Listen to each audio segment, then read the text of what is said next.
로마서 7장 1절부터 25절 말씀입니다. 로마서 7장 1절부터 25절 말씀.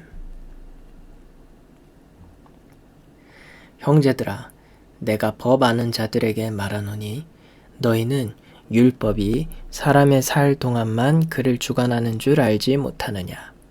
남편 있는 여인이 그 남편 생전에는 법으로 그에게 매인봐야 되나, 만일 그 남편이 죽으면 남편의 법에서 벗어났느니라. 그러므로 만일 그 남편 생전에 다른 남자에게 가면 음부라. 이르되 남편이 죽으면 그 법에서 자유케 되나니 다른 남자에게 갈지라도 음부가 되지 아니하느니라. 그러므로 내 형제들아, 너희도 그리스도의 몸으로 말미암아 율법에 대하여 죽임을 당하였으니 이는 다른 곧 죽은 자 가운데서 살아나신 이에게 가서 우리로 하나님을 위하여 열매를 맺히게 하려 함이니라. 우리가 육신에 있을 때에는 율법으로 말미암는 죄의 정욕이 우리 지체 중에 역사하여 우리로 사망을 위하여 열매를 맺게 하였더니 이제는 우리가 얼매였던 것에 대하여 죽었으므로 율법에서 벗어났으니 이러므로 우리가 영의 새로운 것으로 섬길 것이요 의문의 묵은 것으로 아니할지니라. 그런즉 우리가 무슨 말 하리요? 율법이 죄냐? 그럴 수 없느니라. 율법으로 말미암지 않고는 내가 죄를 알지 못하였으니 곧 율법이 탐내지 말라 하지 아니하였다면 내가 탐심을 알지 못하였으리라. 그러나 죄가 기회를 타서 계명으로 말미암아 내 속에서 각양 탐심을 이루었나니 이는 법이 없으면 죄가 죽은 것임이니라. 전에 법을 깨닫지 못할 때에는 내가 살았더니 계명이 이름에 죄는 살아나고 나는 죽었도다. 생명에 이르게 할 그 계명이 내게 대하여 도리어 사망에 이르게 하는 것이 되었도다. 죄가 기회를 타서 계명으로 말미암아 나를 속이고 그것으로 나를 죽였는지라. 이로 보건대 율법도 거룩하며 계명도 거룩하며 의로우며 선하도다. 그런즉 선한 것이 내게 사망이 되었느뇨? 그럴 수 없느니라. 오직 죄가 죄로 드러나기 위하여 선한 그것으로 말미암아 나를 죽게 만들었으니 이는 계명으로 말미암아 죄로 심히 죄되게 하려 함이니라. 우리가 율법은 신령한 줄 알거니와 나는 육신에 속하여 죄 아래 팔렸도다. 나의 행하는 것을 내가 알지 못하노니 곧 원하는 이것은 행하지 아니하고 도리어 미워하는 그것을 함이라. 만일 내가 원치 아니하는 그것을 하면 내가 이로 율법의 선한 것을 시인하노니 이제는 이것을 행하는 자가 내가 아니요 내 속에 거하는 죄니라. 내 속, 곧 내 육신에 선한 것이 거하지 아니하는 줄을 아노니 원함은 내게 있으나 선을 행하는 것은 없노라. 내가 원하는 바 선은 하지 아니하고 도리어 원치 아니하는 바 악은 행하는도다. 만일 내가 원치 아니하는 그것을 하면 이를 행하는 자가 내가 아니요 내 속에 거하는 죄니라. 그러므로 내가 한 법을 깨달았노니 곧 선을 행하기 원하는 나에게 악이 함께 있는 것이로다. 내 속 사람으로는 하나님의 법을 즐거워하되 내 지체 속에서 한 다른 법이 내 마음의 법과 싸워 내 지체 속에 있는 죄의 법 아래로 나를 사로잡아 오는 것을 보는도다. 오라 나는 곤고한 사람이로다. 이 사망의 몸에서 누가 나를 건져내랴. 우리 주 예수 그리스도로 말미암아 하나님께 감사리로다. 그런즉 내 자신이 마음으로는 하나님의 법을 육신으로는 죄의 법을 섬기노라. 아멘. 어떤 사람이 죽으면 그의 법적인 의무는 끝이 납니다. 결혼 관계가 법적으로 끝나면 그 사람은 법적인 의무로부터 자유합니다. 그런데 만약 누군가 법적으로 아직 결혼의 의무로부터 해방되지 않았는데 다른 사람과 연결되면 그는 간음한 것입니다. 하지만 배우자가 죽거나 결혼의 의무가 합법적으로 끝난 상태에서는 그 누구도 간음이 아닌 것입니다. 이와 같이 여러분의 하나님과의 관계에서도 같은 원리가 적용됩니다. 1절부터 6절 말씀입니다. 형제들아, 내가 법 아는 자들에게 말하노니 너희는 율법이 사람의 살 동안만 그를 주관하는 줄 알지 못하느냐.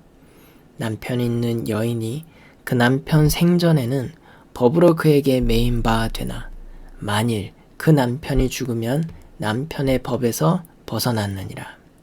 그러므로 만일 그 남편 생전에 다른 남자에게 가면 음부라 이르되 남편이 죽으면 그 법에서 자유케 되나니 다른 남자에게 갈지라도 음부가 되지 아니하느니라.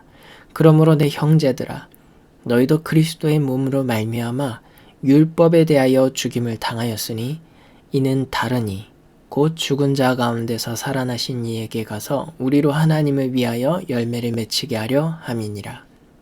우리가 육신에 있을 때에는 율법으로 말미암는 죄의 정욕이 우리 지체 중에 역사하여 우리로 사망을 위하여 열매를 맺게 하였더니 이제는 우리가 얽매였던 것에 대하여 죽었으므로 율법에서 벗어났으니 이러므로 우리가 영의 새로운 것으로 섬길 것이요 의문에 묵은 것으로 아니할지니라. 아멘.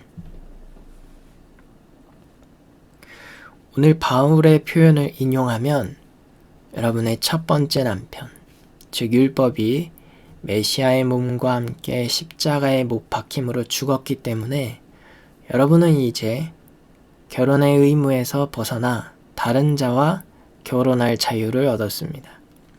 여러분이 영적인 열매를 맺을 수 있도록 죽음에서 일으키신 분과 결혼할 수 있게 된 것입니다. 우리가 그리스도 예수님을 알기 위해 그분께로 오기 전에 율법이 죄를 정의함으로 우리의 삶은 자연적으로 우리 안에 있었던 죄의 욕망이 깨어난 것입니다. 이것은 사망의 열매를 갖게 되는 결과를 낳았습니다. 그러나 이제 우리는 완전히 율법의 능력으로부터 풀려났습니다. 우리는 과거에 우리를 조종했던 그 율법에 대하여 죽었습니다. 그리고 우리의 삶은 더 이상 폐지된 율법의 조문을 따르는 방식을 따르지 않습니다.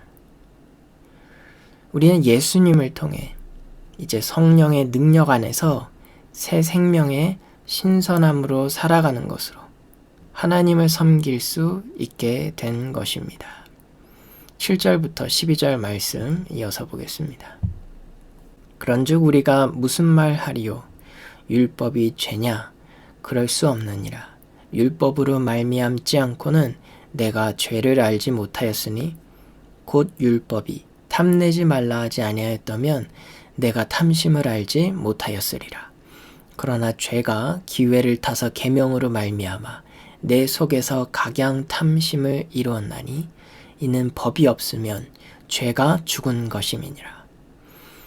전에 법을 깨닫지 못할 때에는 내가 살았더니 계명이 이름에 죄는 살아나고 나는 죽었도다. 생명에 이르게 할 그 계명이 내게 대하여 도리어 사망에 이르게 하는 것이 되었도다. 죄가 기회를 타서 계명으로 말미암아 나를 속이고 그것으로 나를 죽였는지라. 이로 보건대 율법도 거룩하며 계명도 거룩하며 의로우며 선하도다. 아멘. 우리가 주의해야 할 부분이 있습니다. 율법이 죄를 짓게 한다고 하겠습니까? 분명히 그렇지 않습니다. 사실 율법은 죄의 정의를 분명하게 우리에게 알려주었습니다. 예를 들어서 율법이 탐내지 말라 말한다면 이것은 우리가 남의 것을 가지고 싶어 갈망하고 있는지 또 그것이 얼마나 잘못되어 있는지 바라볼 수 있게 하는 촉매제가 되는 것입니다. 그것은 하나님의 명령을 통하여 다 깨닫지 못했지만 우리 안에서 있었던 죄를 자각하게 하고 또 드러나게 하는 그 기초를 세우는 것입니다. 우리는 전에 분명한 율법의 이해가 없이 살았습니다. 그런데 이 율법을 통해 하나님의 명령들을 들었을 때 죄가 깨어나서 그 죄가 죽음의 상태를 가져왔습니다. 그 명령들은 나에게 죽음 대신 생명을 가져올 예정이었습니다. 그런데 죄는 명령이 의미하는 바를 짓눌러서 내 안에서 작용하는 다른 기초를 세운 것입니다. 나를 속여서 길을 잃도록 이끌어서 결국 죽음에 이르도록 두었습니다. 그러므로 우리는 율법에 대해서 다음과 같은 결론을 내려야 합니다. 율법 그 자체가 문제가 되는 것이 아닙니다. 왜냐하면 율법은 거룩하고 그 명령들도 바르며 우리를 위해 좋은 것입니다. 따라서 선한 율법이 죽음을 안겨주었다고 결코 바라볼 수 없습니다. 오히려 영적 죽음에 이르게 한 죄가 가면을 벗고 정체를 드러낸 것입니다. 율법은 그저 죄의 악함을 드러내어 있는 그대로 볼 수 있게 한 것입니다. 13절부터 25절 말씀 보겠습니다. 그런즉 선한 것이 내게 사망이 되었느뇨 그럴 수 없느니라. 오직 죄가 죄로 드러나기 위하여 선한 그것으로 말미암아 나를 죽게 만들었으니 이는 계명으로 말미암아 죄로 심히 죄되게 하려 함이니라. 우리가 율법은 신령한 줄 알거니와 나는 육신에 속하여 죄 아래 팔렸도다. 나의 행하는 것을 내가 알지 못하노니 곧 원하는 이것은 행하지 아니하고 도리어 미워하는 그것을 함이라. 만일 내가 원치 아니하는 그것을 하면 내가 이로 율법의 선한 것을 시인하노니 이제는 이것을 행하는 자가 내가 아니요 내 속에 거하는 죄니라. 내 속, 곧 내 육신에 선한 것이 거하지 아니하는 줄을 아노니 원함은 내게 있으나 선을 행하는 것은 없노라. 내가 원하는 바 선은 하지 아니하고 도리어 원치 아니하는 바 악은 행하는도다. 만일 내가 원치 아니하는 그것을 하면 이를 행하는 자가 내가 아니요 내 속에 거하는 죄니라. 그러므로 내가 한 법을 깨달았노니 곧 선을 행하기 원하는 나에게 악이 함께 있는 것이로다. 내 속 사람으로는 하나님의 법을 즐거워하되 내 지체 속에서 한 다른 법이 내 마음의 법과 싸워 내 지체 속에 있는 죄의 법 아래로 나를 사로잡아 오는 것을 보는도다. 오라 나는 곤고한 사람이로다. 이 사망의 몸에서 누가 나를 건져내랴. 우리 주 예수 그리스도로 말미암아 하나님께 감사리로다. 그런즉 내 자신이 마음으로는 하나님의 법을 육신으로는 죄의 법을 섬기노라. 아멘. 오늘 우리는 바울의 간증, 고백을 듣고 있습니다. 바울은 오늘 우리에게 옳은 일을 하고 싶지만 도덕적 본능이 비난하는 일을 할 때가 있다라고 인간에 대한 성찰을 알려줍니다. 물론 이것은 저항할 수 없는 죄의 당위성을 말하는 것이 아닙니다. 인간의 본성 안에 내재된 죄와 그 영향력으로 인한 것이 있다라고 알려주는 것입니다. 그리고 이제 우리는 이것이 더 이상 우리의 진정한 자아가 아니라 우리가 죄를 원하고 또 죄를 범하기를 즐거워하는 것이 아니라 우리의 인성에 있는 원치 않는 침입자인 죄로 인한 것임을 깨달았습니다. 타락한 인간의 육체 안에는 선한 것이 아무것도 없다는 것을 압니다.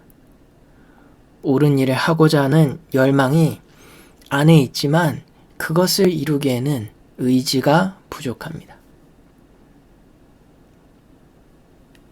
그런데 우리가 피하고자 하는 일을 하면 선을 행하고자 하는 갈망이 무너지는 것을 볼 수 있습니다. 그러므로 내 행동이 선을 행하려는 내 갈망과 상충된다면 그것은 내 진정한 정체성이 아니라 나를 방해하는, 환영받지 못하는 침입자인 죄라는 결론을 내리지 않을 수 없습니다. 바울은 이 원리를 체험하면서 선을 행하고 싶어도 악이 나를 방해할 준비가 되어 있음을 알았다라고 말합니다. 그리고 진실로 우리의 본심 깊은 곳에 하나님이 기뻐하시는 일을 하기를 좋아하는 그 마음이 있음에도 양심의 도덕 원칙에 대항하여 전쟁을 하는 다른 능력이 있음을 분별합니다. 내 마음의 법과 싸워 그리고 나를 죄의 율법에 사로잡아 가는데 이것은 인간성에 대한 환영받지 못할 침입자인 죄인 것입니다. 누가 그렇다면 죄와 죽음에 달갑지 않은 이 침입으로부터 구출할 권세가 있습니까? 어떻게 모든 사람이 이와 같은 상태라면 능히 건져낼 수 있겠습니까? 그래서 은혜의 하나님께서 놀라운 그 능하신 능력으로 예수 그리스도를 우리에게 허락하셨습니다. 바로 예수님이 우리를 구출하실 수 있습니다. 바로 예수님이 우리를 이 사망의 몸에서 건져내십니다. 하나님께서 예수님을 통해 우리에게 길을 주셨습니다. 그냥 두면 육신은 죄의 법과 맞닿아 있지만 예수님 때문에 새롭게 된 마음이 하나님의 의로운 원칙에 고정되어서 복종할 수 있게 하는 것입니다. 그래서 우리는 예수님을 통해 죄에서 승리할 수 있습니다. 더 이상 불가항력적인 요소가 아니라 율법이 드러낸 그 죄에서 자유하고 승리하고 원치 않는 죄를 거절하고 다스릴 수 있는 것입니다. 예수님이 우리가 온전히 하나님을 따를 수 있게 하십니다. 사랑하는 여러분, 예수님을 찬양합시다. 그분이 우리의 구원이요, 길이요, 진리 되신 분이십니다. 그분께 감사합시다. 그리고 이제 우리 안에 하나님을 기뻐하며 하나님이 기뻐하시는 일을 대적하는 그 죄가 있음을 알고 분별하여 거부합시다. 그 죄를 깨트립시다. 그 힘과 능력을 주님께서 우리에게 허락하셨습니다. 그 능력으로 말미암아 승리하며 구원의 기쁨을 풍성히 누리시는 여러분 되시기를 예수님의 이름으로 축원합니다. 아멘.